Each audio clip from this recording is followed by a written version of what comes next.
Welcome to my channel. ಇದು YouTube ಚಾನಲಲ್ಲಿ ನನ್ನ ಮೊದಲನೇ ರೆಸಿಪಿ ವಿಡಿಯೋ ಆಗಿರುತ್ತೆ. ಹಾಗಾಗಿ ಸಿಹಿಯಿಂದ ಈ ವಿಡಿಯೋನ ಶುರು ಮಾಡೋಣ ಅಂತ ಹೇಳಿಬಿಟ್ಟು ಗುಲಾಬ್ ಜಾಮೂನ್ ಹೇಗೆ ಮಾಡೋದು ಅನ್ನೋದನ್ನ ತೋರಿಸ್ತಾ ಇದ್ದೀನಿ. ನಾನಿಲ್ಲಿ MTR ಅವರ ಗುಲಾಬ್ ಜಾಮೂನ್ ಪೌಡ್ರನ್ನ ತೊಗೊಂಡಿದ್ದೀನಿ. ಚಿಕ್ಕ ಪಾಕೆಟ್ ತೊಗೊಂಡಿದ್ದೀನಿ. ನೀವು ಜಾಸ್ತಿ ಜನ ಇದ್ದರೆ ಜಾಸ್ತಿ ಬೇಕಾದರೆ ದೊಡ್ಡ ಪಾಕೆಟ್ ಕೂಡ ತೊಗೋಬೋದು. ನಾನಿಲ್ಲಿ ಸ್ವಲ್ಪ ಮಾಡ್ತಾ ಇರೋದ್ರಿಂದ ಚಿಕ್ಕ ಪಾಕೆಟ್ನ ತೊಗೊಂಡಿದ್ದೀನಿ. ಇದರಲ್ಲೂ ಕೂಡ 20ರಿಂದ 21 ಜಾಮೂನ್ನ ಆರಾಮಾಗಿ ಮಾಡ್ಕೋಬೋದು. ಬನ್ನಿ ಹಾಗಿದ್ರೆ ಈ ಗುಲಾಬ್ ಜಾಮೂನ್ನ ಸಾಫ್ಟಾಗಿ ಒಡೆದೇ ರೀತಿ ಹೇಗೆ ಮಾಡೋದು ಅನ್ನೋದನ್ನ ನೋಡ್ಕೊಂಬರೋಣ. ಪ್ರತಿಯೊಂದು ಸ್ಟೆಪ್ಪು ಕೂಡ ತುಂಬ ಇಂಪಾರ್ಟೆಂಟು, ಹಾಗಾಗಿ ಸ್ಕಿಪ್ ಮಾಡಿದೆ ನೋಡಿ. ನಾನಿಲ್ಲಿ ಒಂದು ಚಿಕ್ಕ ಗ್ಲಾಸ್ ನೀರನ್ನ ತೊಗೊಂಡಿದ್ದೀನಿ, ಬಟ್ ಅಷ್ಟು ಕೂಡ ಯೂಸ್ ಆಗೋದಿಲ್ಲ. ಪೌಡ್ರನ್ನ ಚೆನ್ನಾಗಿ ಈ ಥರ ಒಡ್ಕೋಬೇಕು, ಅಂದರೆ ಗಂಟಿಲ್ಲದೆ ಥರ ಮಿಕ್ಸ್ ಮಾಡ್ಕೋಬೇಕು, ಚೆನ್ನಾಗಿ ಒಡ್ಕೋಬೇಕು. ನೋಡಿ, ಈ ಥರ ಸ್ವಲ್ಪ ಕೂಡ ಗಂಟಿರಬಾರ್ದು. ಈ ಥರ ಚೆನ್ನಾಗಿ ಮಿಕ್ಸ್ ಮಾಡ್ಕೊಂಡು ಆದಮೇಲೆ ಸ್ವಲ್ಪ ನೀರನ್ನ ಮಿಕ್ಸ್ ಮಾಡ್ತಾ ನಾವಿಲ್ಲಿ ನಾದ್ಕೋಬೇಕಾಗುತ್ತೆ. ಒಟ್ಟಿಗೆ ನೀರು ಹಾಕ್ಕೋಬಾರ್ದು, ಸ್ವಲ್ಪನೇ ನೀರು ಹಾಕ್ತಾ ನಾವಿಲ್ಲಿ ಮಿಕ್ಸ್ ಮಾಡ್ಕೋಬೇಕು. ಯಾಕಂದರೆ ಇಲ್ಲಿ ಜಾಸ್ತಿ ನೀರನ್ನ ಹೀರ್ಕೊಳೋದಿಲ್ಲ, ಜಾಸ್ತಿ ನೀರು ಬೇಕಾಗೋದಿಲ್ಲ. ಹಾಗಾಗಿ ಸ್ವಲ್ಪ ನೀರನ್ನ ಹಾಕ್ತಾ ಮಿಕ್ಸ್ ಮಾಡ್ಕೋಬೇಕು. ನೋಡಿ, ಇಷ್ಟಾದರೆ ಇವಾಗ ಸಾಕಾಗುತ್ತೆ. ನಾನಿಲ್ಲಿ ಒಂದು ಗ್ಲಾಸ್ ತೊಗೊಂಡಿದ್ದೆ, ಬಟ್ ಎಷ್ಟು ನೀರನ್ನ ಹಿಡಿದಿದೆ ಅನ್ನೋದನ್ನ ಆಮೇಲೆ ನಿಮಗೆ ತೋರಿಸ್ತೀನಿ. ನೋಡಿ, ಇವಾಗ ಸಾಕು ಇಷ್ಟು ನೀರು. ಇವಾಗ ಚೆನ್ನಾಗಿ ನಾದ್ಕೊಳ್ಳೋಣ.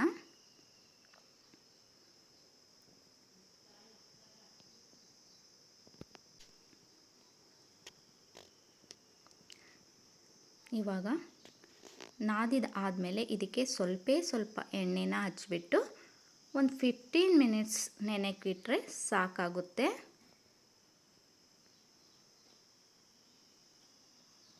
ನೋಡಿ, ಇವಾಗ ಸಾಕು, ನಾದಿದ್ದಾಯಿತು.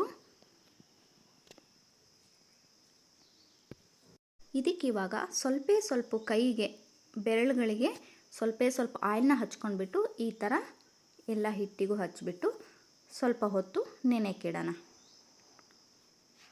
ಒಂದು 15 ಮಿನಿಟ್ಸ್ ನೆಂದರೆ ಸಾಕಾಗುತ್ತೆ. ಅಷ್ಟರಲ್ಲಿ ನಾವು ಇವಾಗ ಸಕ್ಕರೆ ಪಾಕನ ರೆಡಿ ಮಾಡ್ಕೊಳ್ಳೋಣ. ಅದಕ್ಕಿಂತ ಮುಂಚೆ ನೋಡಿ, ನೀರು ನಾನು ಒಂದು ಗ್ಲಾಸ್ ನೀರನ್ನ ತೊಗೊಂಡಿದ್ದೀನಿ. ಅದರಲ್ಲಿ ಒಂದು 1/4 ಭಾಗದಷ್ಟು ಮಾತ್ರ ನೀರು ಯೂಸ್ ಆಗಿದೆ, ಜಾಸ್ತಿ ನೀರು ಇಟ್ಕೊಳೋದಿಲ್ಲ. ಇವಾಗ ಸಕ್ಕರೆ ಪಾಕನ ರೆಡಿ ಮಾಡ್ಕೊಳ್ಳೋಣ. ಈ ಸಕ್ಕರೆ ಪಾಕಕ್ಕೆ ನಾನು ಈ ಥರ ಬೌಲ್ನ ತೊಗೊಂಡಿದ್ದೀನಿ. ಈ ಬೌಲಲ್ಲಿ ನಾನಿವಾಗ ಸಕ್ಕರೆ ಹಾಕ್ತಾ ಇದ್ದೀನಿ. ನೋಡಿ, 1.5 ಗ್ಲಾಸಷ್ಟು ನಾನಿಲ್ಲಿ ಸಕ್ಕರೆನ ಹಾಕಿದ್ದೀನಿ.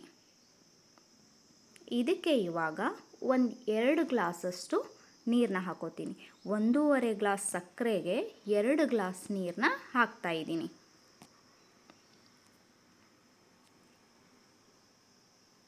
ಎರಡು ಗ್ಲಾಸ್ ನೀರು ಹಾಕಿಬಿಟ್ಟು ಇವಾಗ ಗ್ಯಾಸ್ ಆನ್ ಮಾಡಿಬಿಟ್ಟು ಸಕ್ಕರೆ ಕರಗೋವರೆಗೂ ಕಲಿಸ್ಬೇಕು.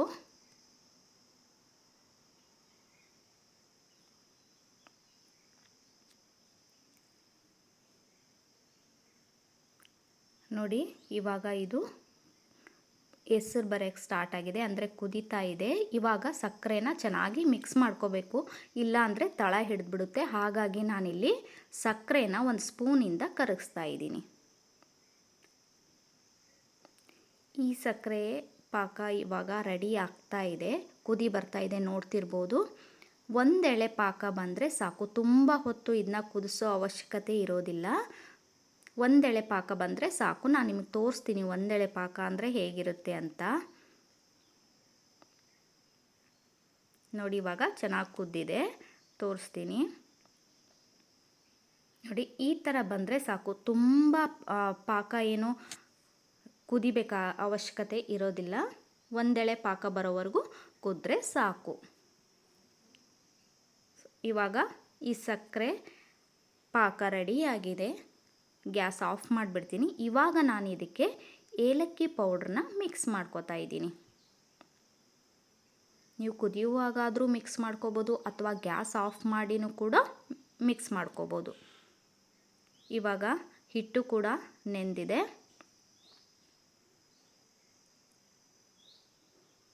ಇವಾಗ ಹಿಟ್ಟು ನೋಡಿ ಚೆನ್ನಾಗಿ ನೆಂದಿದೆ. ಇದರಲ್ಲಿ ಇವಾಗ ಚಿಕ್ಕ ಚಿಕ್ಕ ಉಂಡೆನ ರೆಡಿ ಮಾಡ್ಕೊಳ್ಳೋಣ. ತುಂಬ ದೊಡ್ಡ ಉಂಡೆ ರೆಡಿ ಮಾಡ್ಕೊಳ್ಳೋ ಅವಶ್ಯಕತೆ ಇರೋದಿಲ್ಲ, ಯಾಕಂದರೆ ಇದು ನೆಂದ ಮೇಲೆ ನಾವೇನು ಫ್ರೈ ಮಾಡಿ ಸಕ್ಕರೆ ಪಾಕದಲ್ಲಿ ಹಾಕಿದಾಗ ತುಂಬ ದೊಡ್ಡದಾಗುತ್ತೆ. ಹಾಗಾಗಿ ಚಿಕ್ಕ ಚಿಕ್ಕ ಉಂಡೆಗಳಾಗಿ ರೆಡಿ ಮಾಡ್ಕೊಳ್ಳೋಣ. ನೋಡಿ ಈ ಥರ ಇಷ್ಟು ಸೈಜು ಸಾಕು. ಇದೇ ನಿಮಗೆ ತುಂಬ ಫ್ರೈ ಮಾಡಿ ನಾವು ಪಾಕ ಹಾಕಿದ ಮೇಲೆ ಎಷ್ಟೊಂದು ದೊಡ್ಡದಾಗುತ್ತೆ ನಿಮ್ಗೆ ಆಮೇಲೆ ತೋರಿಸ್ತೀನಿ. ಹಾಗಾಗಿ ಚಿಕ್ಕ ಚಿಕ್ಕ ಉಂಡೆಗಳ ರೆಡಿ ಮಾಡ್ಕೊಂಡ್ರೆ ಸಾಕಾಗುತ್ತೆ. ಇವಾಗ ನಾನು ಪ್ರತಿಯೊಂದು ಉಂಡೆನೂ ರೆಡಿ ಮಾಡ್ಕೊಂಡು ನಿಮಗೆ ತೋರಿಸ್ತೀನಿ. ನೋಡಿ ಇಷ್ಟು ಸೈಜು ಸಾಕು. ಒಂದು ಅಳತೆ ಕರೆಕ್ಟಾಗಿ ಮಾಡಿಕೊಂಡು ಈ ಥರ ರೆಡಿ ಮಾಡ್ಕೊಳ್ಳೋಣ. ಪ್ರತಿಯೊಂದು ಉಂಡೆನೂ ಇದೇ ಥರ ಇದೇ ಸೈಜಲ್ಲಿ ರೆಡಿ ಮಾಡ್ಕೋಬೇಕು. ಇವಾಗ ನೋಡಿ ನಾನು ಪ್ರತಿಯೊಂದನ್ನು ಅದೇ ಸೈಜಲ್ಲಿ ರೆಡಿ ಮಾಡಿದ್ದೀನಿ. ನೋಡ್ಬೋದು 20ರಿಂದ 21 ಜಾಮೂನ್ ರೆಡಿ ಆಗುತ್ತೆ ಇದರಲ್ಲಿ, ಈ ಚಿಕ್ಕ ಪಾಕೆಟಲ್ಲಿ. ಸೊ ಇವಾಗ ಇದನ್ನ ನಾವು ಫ್ರೈ ಮಾಡೋಣ. ನಾನು ಎಣ್ಣೆ ಆಲ್ರೆಡಿ ಕಾಯಕ್ಕಿಟ್ಟಿದ್ದೆ, ಎಣ್ಣೆ ಕಾದಿದೆ. ನೀವು ತುಂಬ ಹೈ ಫ್ಲೇಮಲ್ಲಿಟ್ಟು ಕರಿಬಾರ್ದು ಮತ್ತು ಜಾಸ್ತಿ ಎಣ್ಣೆ ಕಾದಿರಬಾರ್ದು. ಯಾಕಂದರೆ ಜಾಸ್ತಿ ಎಣ್ಣೆ ಕಾದಿದ್ರೆ ಅಥವಾ ಹೈ ಫ್ಲೇಮಲ್ಲಿ ನಾವು ಫ್ರೈ ಮಾಡೋದ್ರಿಂದ ಈ ಜಾಮೂನು ಸೀದೋಗುತ್ತೆ, ಮೇಲ್ಗಡೆ ಎಲ್ಲ ಸೀದೋಗ್ಬಿಡುತ್ತೆ, ಒಳಗಡೆ ಹಸಿ ಹಾಗೇ ಇರುತ್ತೆ. ಹಾಗಾಗಿ ಸ್ವಲ್ಪ ಎಣ್ಣೆ ಕಾದಿರಬೇಕು, ಅಂದರೆ ಮೀಡಿಯಮ್ ಎಣ್ಣೆ ಕಾದಿರಬೇಕು ಮತ್ತು ಮೀಡಿಯಮ್ ಫ್ಲೇಮಲ್ಲಿ ನಾವು ಇದನ್ನ ಫ್ರೈ ಮಾಡ್ಕೋಬೇಕು. ನಾನಿಲ್ಲಿ 2 ಟ್ರಿಪ್ ಜಾಮೂನ್ನ ಹಾಕೋತಾ ಇದ್ದೀನಿ, ಒಟ್ಟಿಗೆ ಎಲ್ಲನೂ ಹಾಕೋತಾ ಇಲ್ಲ. ಹಾಗಾಗಿ ಅವು ಚೆನ್ನಾಗಿ ಫ್ರೈ ಆಗಬೇಕಲ್ವ, ಹಾಗಾಗಿ ನೋಡಿ ಹೇಗೆ ಕಂದು ಬಣ್ಣ ತಿರುಗ್ತಾ ಇದೆ ಅಂತ. ಇವಾಗ ನಾವು ಸ್ವಲ್ಪ ಸ್ವಲ್ಪ ಸೌಟಿಂದ ಈ ಥರ ತಿರುಗಿಸ್ತಾ ಇರಬೇಕು, ಅಂದರೆ ಪ್ರತಿಯೊಂದು ಕಡೆನೂ ಚೆನ್ನಾಗಿ ಫ್ರೈ ಆಗುತ್ತೆ. ಆಗಾಗ ಸೌಟಿಂದ ಸ್ವಲ್ಪ ಸ್ವಲ್ಪ ಈ ಥರ ತಿರುಗಿಸ್ತಾ ಇರಬೇಕು.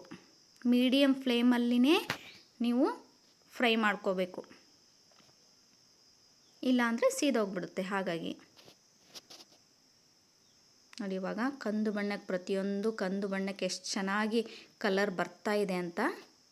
ಈ ಥರ ಕಂದು ಬಣ್ಣ ಬಂದ ಮೇಲೆ ನಾವು ತೆಗಿಬೇಕು. ಸೊ ಇವಾಗ ನೋಡಿ ನಾನಿವಾಗ ಒಂದು ಪ್ಲೇಟಿಗೆ ತೆಗಿತಾ ಇದ್ದೀನಿ. ಇನ್ನೊಂದೇನು ಅಂದರೆ ಇಲ್ಲಿ ನೀವು ಬಿಸಿ ಬಿಸಿ ಈ ಥರ ಜಾಮೂನ ಫ್ರೈ ಮಾಡಿದ ಮೇಲೆ ಡೈರೆಕ್ಟಾಗಿ ಪಾಕಕ್ಕೆ ಹಾಕಬಾರ್ದು. ಆ ಥರ ಹಾಕೋದ್ರಿಂದ ಜಾಮೂನು ಒಡೆದು ಹೋಗುತ್ತೆ. ಹಾಗಾಗಿ ನೀವು ಒಂದು ಪ್ಲೇಟಿಗೆ ಸೈಡಲ್ಲಿ ಎತ್ತಿಡಿ, ಸ್ವಲ್ಪ ಬಿಸಿ ಆರಿದ ನಂತರ ನೀವು ಪಾಕಕ್ಕೆ ಹಾಕ್ಕೋಬೇಕು. ಮತ್ತು ಪಾಕ ಕೂಡ ತಣ್ಣಗಾಗಿರಬಾರ್ದು, ಉಗುರು ಬೆಚ್ಚ ಅಂತೀವಲ್ಲ ಆ ಥರ ಬಿಸಿ ಇರಬೇಕು. ಪಾಕ ಕೂಡ ಸ್ವಲ್ಪ ಬಿಸಿ ಇರಬೇಕು, ಜಾಮೂನ್ ಕೂಡ ಸ್ವಲ್ಪ ಏನು ಫ್ರೈ ಮಾಡಿರ್ತೀವಲ್ವ ಅದು ಕೂಡ ಸ್ವಲ್ಪ ಬಿಸಿ ಇರಬೇಕು. ಎರಡೂ ಕೂಡ ಆರಿರಬಾರ್ದು, ಎರಡೂ ಕೂಡ ತುಂಬ ಸುಡುತ್ತಿರಬಾರ್ದು. ಪ್ರತಿಯೊಂದು ಟಿಪ್ಸು ನೀವು ನೆನಪಲ್ಲಿ ಇಟ್ಕೊಂಡು ಪ್ರತಿಯೊಂದು ಸ್ಟೆಪ್ನ ಮಾಡೋದ್ರಿಂದ ಪರ್ಫೆಕ್ಟ್ ಆದಂತಹ ಜಾಮೂನ್, ಸಾಫ್ಟ್ ಆದಂತಹ ಜಾಮೂನ್, ಒಡಿದೇ ಇರೋ ಥರ ರೆಡಿಯಾಗುತ್ತೆ. ನೋಡಿ ಈ ಥರ ಪ್ರತಿಯೊಂದನ್ನು ಒಂದು ಪ್ಲೇಟಿಗೆ ಎತ್ತಿಟ್ಕೋಬೇಕು. ನೋಡಿ ಪಾಕ ಕೂಡ ಬಿಸಿಯಾಗಿದೆ, ತುಂಬ ಏನು ಆರಿಲ್ಲ, ಹಾಗೆ ತುಂಬಾ ಸುಡ್ತಾ ಇಲ್ಲ. ಅದಕ್ಕೆ ಇವಾಗ ನಾನು ಸ್ವಲ್ಪ ಅಂದರೆ ಒಂದು 4 ಹನಿಯಷ್ಟು ಲಿಂಬೆಹಣ್ಣಿನ ರಸನ ಹಿಂಡ್ತಾ ಇದ್ದೀನಿ. ಇದರಿಂದ ಟೇಸ್ಟ್ ಕೂಡ ಚೆನ್ನಾಗಿರುತ್ತೆ ಮತ್ತು ಜಾಮೂನ್ ಒಡೆಯೋದಿಲ್ಲ. ಹಾಗಾಗಿ ನಾನಿಲ್ಲಿ 4 ಹನಿ ಲಿಂಬೆಹಣ್ಣಿನ ರಸನ ಹಾಕಿ ಮಿಕ್ಸ್ ಮಾಡ್ತಾ ಇದ್ದೀನಿ.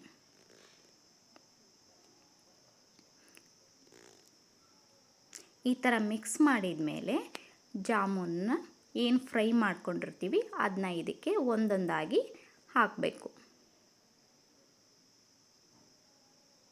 ನಾನು ಹೇಳಿದ ಹಾಗೆ ಪಾಕ ಕೂಡ ಸ್ವಲ್ಪ ಬಿಸಿ ಇರಬೇಕು, ತಣ್ಣಗಿರಬಾರ್ದು, ಅತಿಯಾಗಿ ಸುಡಬಾರ್ದು. ನಾವೇನು ಜಾಮೂನ್ ಫ್ರೈ ಮಾಡ್ಕೊಂಡಿರ್ತೀವಿ ಅದು ಕೂಡ ಮೀಡಿಯಮ್ ಬಿಸಿ ಇರಬೇಕು, ತುಂಬ ತಣ್ಣಗೂ ಇರಬಾರ್ದು, ತುಂಬ ಸುಡ್ತಿರಬಾರ್ದು. ಸೊ ಈಗ ಸ್ವಲ್ಪ ಹೊತ್ತು ಮುಚ್ಚಿಟ್ಟು, ಅಂದರೆ ಒಂದು ಅರ್ಧ ಗಂಟೆ ಮುಚ್ಚಿಟ್ಬಿಡೋಣ. ಅರ್ಧ ಗಂಟೆಯಲ್ಲಿ ಚೆನ್ನಾಗಿ ಪಾಕನ ಹೀರ್ಕೊಂಡಿರುತ್ತೆ. ಅರ್ಧ ಗಂಟೆ ಆದಮೇಲೆ ನಾನಿಲ್ಲಿ ಓಪನ್ ಮಾಡ್ತಾಯಿದ್ದೀನಿ. ನೋಡಿ ಎಷ್ಟು ಚೆನ್ನಾಗಿ ಜಾಮೂನ್ ಪಾಕ ಹೀರ್ಕೊಂಡು ಎಷ್ಟೊಂದು ದೊಡ್ಡದಾಗಿದೆ. ನಾನು ಹೇಳಿಲ್ವಾ, ಇಷ್ಟು ಸೈಜು ನೀವು ರೆಡಿ ಮಾಡ್ಕೊಂಡ್ರೂ ಸಾಕು, ಎಷ್ಟೊಂದು ದೊಡ್ಡದಾಗಿ ಜಾಮೂನ್ ರೆಡಿಯಾಗುತ್ತೆ.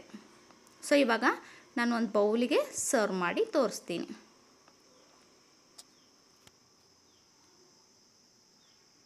ನೋಡ್ಬೋದು ನೀವೇ ಎಷ್ಟು ಚೆನ್ನಾಗಿ ಜಾಮೂನು ಕಲ್ಲರ್ ನೋಡ್ಬೋದು ಎಷ್ಟು ಚೆನ್ನಾಗಿ ಕಂದು ಬಣ್ಣ ಬಂದಿದೆ ಅಂತ.